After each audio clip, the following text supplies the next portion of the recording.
दोस्तों, सावन सोमवार व्रत में क्या खाएं क्या नहीं खाएं, सावन में लहसुन प्याज खाएं या नहीं, व्रत में नमक खाएं या नहीं, कौन सी गलती नहीं करनी चाहिए, पति पत्नी को दूरी क्यों बनाना चाहिए और कौन से रंग के कपड़े नहीं पहनना चाहिए, ऐसी कौन सी गलतियां हैं जिसे सावन के दौरान हमें भूलकर भी नहीं करना चाहिए।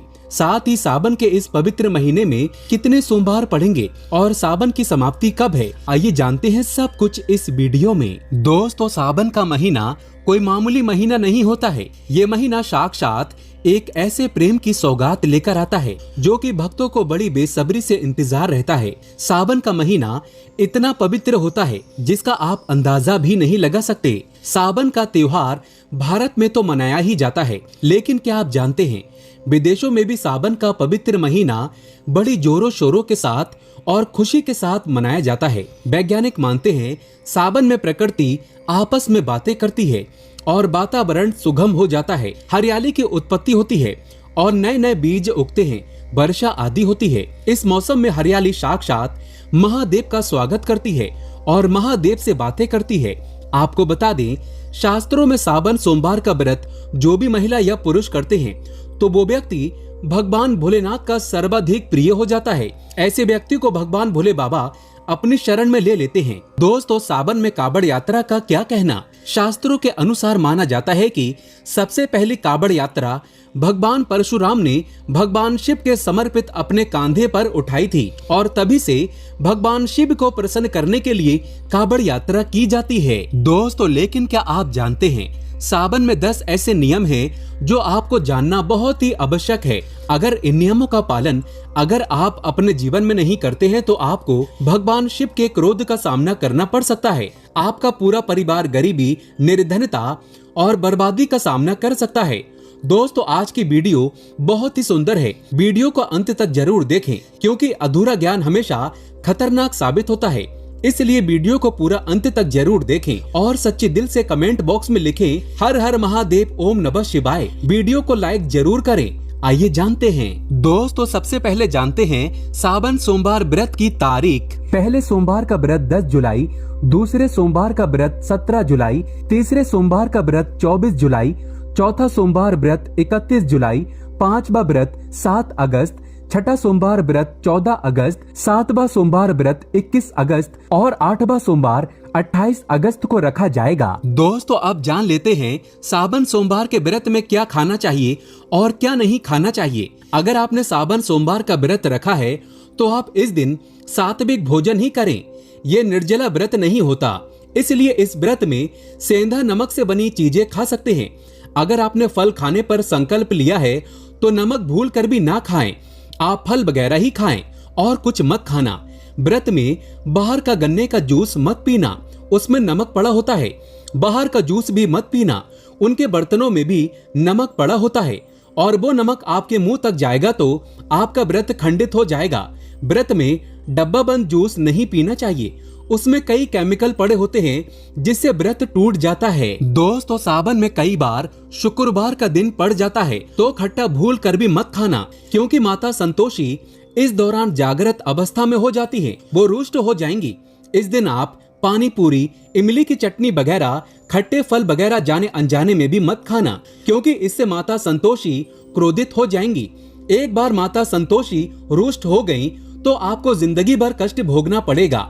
माता रानी भोली हैं, पर सावन के महीने में जो भी शुक्रवार के दिन खट्टा खाता है उसे परेशानी और माता के क्रोध का सामना करना ही पड़ता है। सावन में साधारण नमक फलों पर लगाकर या अमरूद के बीच में भरकर भूल कर भी नहीं खाना चाहिए। आप सेंधा नमक फलों पर लगाकर खा सकते हैं। सावन के व्रत में चाय आप पी सकते हैं, लेकिन चाय में नमक मत डालना, इससे हड्डियां गल जाती हैं। सावन के व्रत में दूध नहीं पीना चाहिए, इससे भगवान शिव क्रोधित हो जाते हैं। सावन में हल्दी मिलाकर दूध पीने से भयंकर श्राप लगता है। सावन में बच्चों को दूध पी लेना चाहिए, पर घर में बड़ों को दूध नहीं पीना चाहिए। यदि सावन का व्रत अगर आपने मीठा रखा है तो आप खीर पराठा या दही पराठा खा सकते हैं।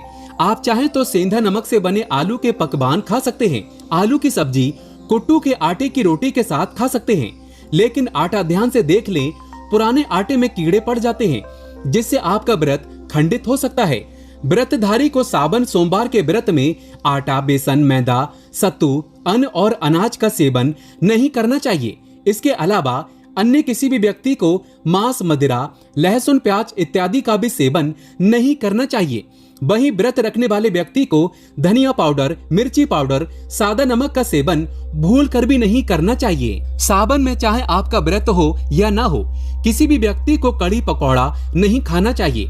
और वहीं पत्तेदार सब्जियां, पालक, मेथी, लाल भाजी, बथुआ, पत्ता गोभी जैसी सब्जियां या साग सब्जियां भूल कर भी नहीं खाना चाहिए। ये जहर के समान मानी जाती हैं। इसमें कीड़े आ जाते हैं, सांप, बिच्छू वगैरह आ जाते हैं। और जो भी व्यक्ति सावन में बैगन की सब्जी खाता है, उस व्यक्ति को घोर पाप लग जाता है। इसी कारण लोग द्वादशी और चतुर्दशी पर बैगन नहीं खाते।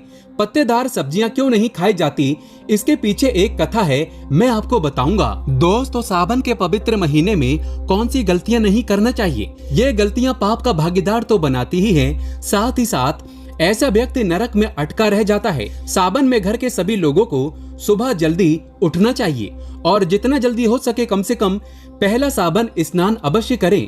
परिवार में सबको स्नान करना चाहिए। यदि कोई बीमार है तो उस पर गंगा जल के छींटे मार दें। सावन में किसी भी गरीब का अपमान ना करें। क्या पता उस गरीब के रूप में भगवान शिव हो, क्योंकि भगवान शिव सावन में अपने भक्तों की परीक्षा लेने आते हैं। सावन में देर तक सोने वाली महिला का पति बर्बाद हो जाता है और उसकी मृत्यु निकट भविष्य में जल्दी हो जाती है। इसलिए पति के उठने से पहले सावन में हर स्त्री को जल्दी उठ जाना चाहिए और भगवान शिव की पूजा करनी चाहिए। सोमवार व्रत आपको अवश्य करना चाहिए। ऐसा करने से धन लक्ष्मी का वास होता है। सावन में पति पत्नी को सहवास नहीं करना चाहिए। अगर आपने व्रत रखा है या आपकी पत्नी ने व्रत रखा है तो आप दूरी बनाकर रखें, क्योंकि इस दौरान भगवान शिव की शरण में होता है ऐसा व्यक्ति। सावन में घनघोर काले वस्त्र पहनकर शिव मंदिर में नहीं जाना चाहिए। चाहे तो आप घर में काले वस्त्र पहन सकते हैं, लेकिन मंदिर में भूलकर भी मत जाना और न ही व्रत में काले वस्त्र पहनना चाहिए। वैसे तो सावन में लहसुन प्याज नहीं खाना चाहिए, पर यदि आपका व्रत है तो उस दिन पूरे परिवार को लहसुन प्याज से परहेज करना चाहिए। सावन के महीने में घर में गंदगी नहीं होना चाहिए, इससे प्रकृति नाराज हो जाती है। सावन में आपके घर का जो मंदिर है उसमें माचिस के खाली पड़े डिब्बे या माचिस नहीं रखना चाहिए। सावन में घर में किसी भी व्यक्ति को गाली नहीं देना चाहिए, चुगली आदि नहीं करना चाहिए। पत्नी को अपशब्द नहीं कहना चाहिए और न ही पति को अपशब्द कहना चाहिए। इससे भगवान शिव आपको श्राप दे देते हैं। सावन में जो भी व्यक्ति दूध में हल्दी डालकर पीता है उसके ऊपर महाकाल का क्रोध बरसता है। सावन में बाल, नाखून, दाढ़ी वगैरह नहीं बनवाना चाहिए। ये आपको पहले कर लेना चाहिए। कोई ज्यादा समस्या हो तो आप ऐसा कर सकते हैं, पर शिवजी से क्षमा अवश्य मांग लें। सावन में शरीर पर तेल नहीं लगाना चाहिए। यदि आपका व्रत है तो आप शरीर पर तेल ना लगाएं। माता पिता का सम्मान करना चाहिए, क्योंकि माँ माता पार्वती और पिता भगवान शिव को माना जाता है। इसलिए माता पिता में इन दोनों का वास होता है। माँ पिता का आदर करने से भगवान शिव और माँ पार्वती प्रसन्न होती हैं। सावन में देवी देवता से जुड़ी कोई भी शुभ चीज उपहार के तौर में कभी किसी को मत देना, नहीं तो भगवान शिव आपके घर से सदैव के लिए चले जाएंगे। दोस्तों, अब जानते हैं सावन के इस पवित्र महीने में शिवलिंग पर कौन कौन सी चीजें नहीं चढ़ाना चाहिए जिससे आपको पाप ना लगे। शिव पुराण के अनुसार शिव भक्तों को कभी भी भगवान शिव को तुलसी, हल्दी और सिंदूर सहित ये 6 वस्तु नहीं चढ़ाना चाहिए। पौराणिक कथा के अनुसार केतकी के फूल ने ब्रह्मा जी के झूठ में साथ दिया था, जिससे नाराज होकर भगवान भोलेनाथ ने केतकी के फूल को श्राप दिया। इसलिए केतकी का फूल शिवलिंग पर नहीं चढ़ाया जाता। और वहीं नारियल का पानी भी शिवलिंग पर कभी भी अर्पित नहीं करना चाहिए। शंख से जल भी भगवान भोलेनाथ को नहीं चढ़ाना चाहिए। शास्त्रों के अनुसार सुबह 5 बजे से लेकर सुबह 11 बजे तक शिवलिंग पर जल चढ़ाना बहुत ही शुभ और अत्यंत मंगलकारी होता है। कभी भी शाम के समय शिवलिंग पर जल ना चढ़ाएं। शास्त्रों के अनुसार शिवलिंग पर काली मिर्च चढ़ाने से रोगों का नाश होता है। इसके साथ ही सुख समृद्धि की प्राप्ति होती है। घर में कभी भी अंगूठे के आकार से बड़ा शिवलिंग नहीं रखना चाहिए और शिवलिंग पर जल धारा अवश्य होना चाहिए। भगवान भोलेनाथ को टूटे हुए अक्षत कभी अर्पित नहीं करना चाहिए, इससे वो क्रोधित हो जाएंगे। सावन के पवित्र महीने में कटे फटे बेलपत्र शिवलिंग पर अर्पित नहीं करना चाहिए। बेलपत्र की संख्या 3 होना चाहिए। बेल पूरे साबुत होना चाहिए, लेकिन आप 6 महीने पुराना बेलपत्र भी शिवलिंग पर अर्पित कर सकते हैं, लेकिन वो कटा फटा ना हो। 6 महीने तक बेलपत्र पवित्र और शुभ माना जाता है। सच्चे दिल से बेलपत्र शिवलिंग पर चढ़ाने से 21 मनोकामनाएं पूर्ण हो जाती हैं। भगवान शिव को दूध में पानी डालकर नहीं अर्पित करना चाहिए, इससे आपको फल भी इसी तरह ही मिलेगा। भगवान शिव को एक बूंद भी आप अर्पित कर सकते हैं, पर दूध शुद्ध होना चाहिए और आपका मन भी शुद्ध होना चाहिए। शास्त्रों के अनुसार पीतल के कलश से शिवलिंग पर दूध चढ़ाना सबसे उत्तम बताया गया है। धार्मिक कर्म कांड में पीतल के बर्तनों का विशेष महत्व बताया गया है। विवाह आदि के कार्यों में इसलिए पीतल के बर्तनों का प्रयोग किया जाता है। आपको बता दें, सोमवार को पीतल के कलश से ही शिवलिंग पर दूध से अभिषेक शुभ बताया गया है। स्टील और प्लास्टिक से बने बर्तन का प्रयोग न करें। शिवलिंग पर जल चढ़ाते समय वो जल आपके पैरों के पास नहीं जाना चाहिए, अशुभ माना जाता है। उसे लांघना भी नहीं चाहिए, उसे हम जलहैरी कहते हैं। सावन में जल अपने घर का होना चाहिए। मंदिर से जल भरकर मंदिर में ही अर्पित नहीं करना चाहिए, इससे आपका भाग्य खराब हो सकता है। दोस्तों, सावन में ये चीज खा लेने से दुनिया की कोई भी ताकत आपको धनी होने से रोक नहीं पाएगी। मैं ईश्वर की सौगंध खाता हूँ, अगर आपने सावन में ये चीज खा ली तो आपको करोड़पति होते देर नहीं लगेगी, लेकिन सच्चे दिल से ही खाना है। आइए जानते हैं। सावन में शिव भक्तों को शिवलिंग पर चढ़ा हुआ प्रसाद के रूप में धतूरा जरूर खाना चाहिए। इसे आपको ज्यादा नहीं खाना है, बस अपनी जुबान पर हल्का सा टच करना है। ज्यादा खाएंगे तो आप बीमार पड़ जाएंगे, इसलिए बस टच कर लें। आप देखना आपके अंदर सकारात्मकता का संचार होगा और आपको धनी होने से कोई नहीं रोक पाएगा। दूसरा है बेल फल।